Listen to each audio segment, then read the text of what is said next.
In today's video, I'm going to teach you how to remove a Zelle recipient from the Capital One mobile app. By the end of this walkthrough, you'll know exactly where to go in the app and what to tap, so you can keep your Zelle contacts list tidy and up to date.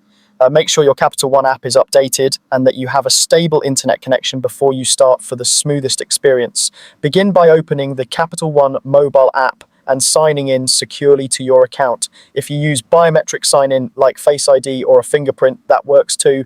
Once you're on the main dashboard, look for the checking account that's connected to Zelle. If you have multiple accounts, choose the checking account you normally use to send money with Zelle. Inside that account view, find and tap Send Money with Zelle.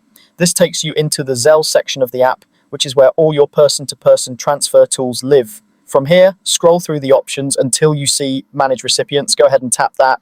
This is the hub for everyone you've saved in Zelle, whether you've paid them once or regularly. You'll now see a list of your saved recipients. Take a moment to find the person you want to remove. It's a good idea to double check you're selecting the right contact, especially if you have similar names in your list. Remember, removing someone from your Zelle recipients doesn't affect any payments you've already sent. It simply cleans up your saved contacts. After you tap the recipient you want to remove, look for the Delete Recipient option. It's typically shown in red and appears at the bottom of the screen. Tap Delete Recipient. To prevent accidental changes, the app will ask you to confirm.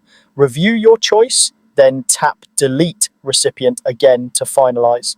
Once you confirm, the recipient is removed from your Zelle list within Capital One. If you ever need to pay that person again in the future, you can simply add them back as a new recipient when you send money through Zelle. If you don't see the Zelle option or Manage Recipients, make sure you're viewing the correct checking account and that your app is up to date. Closing and reopening the app can also help refresh the menu. And if something doesn't look right, Capital One support can confirm your Zelle enrollment and help you locate the recipient settings. That's it. Quick, clear, and done. Thanks for watching, and feel free to replay any section if you want to follow along step by step as you make the change.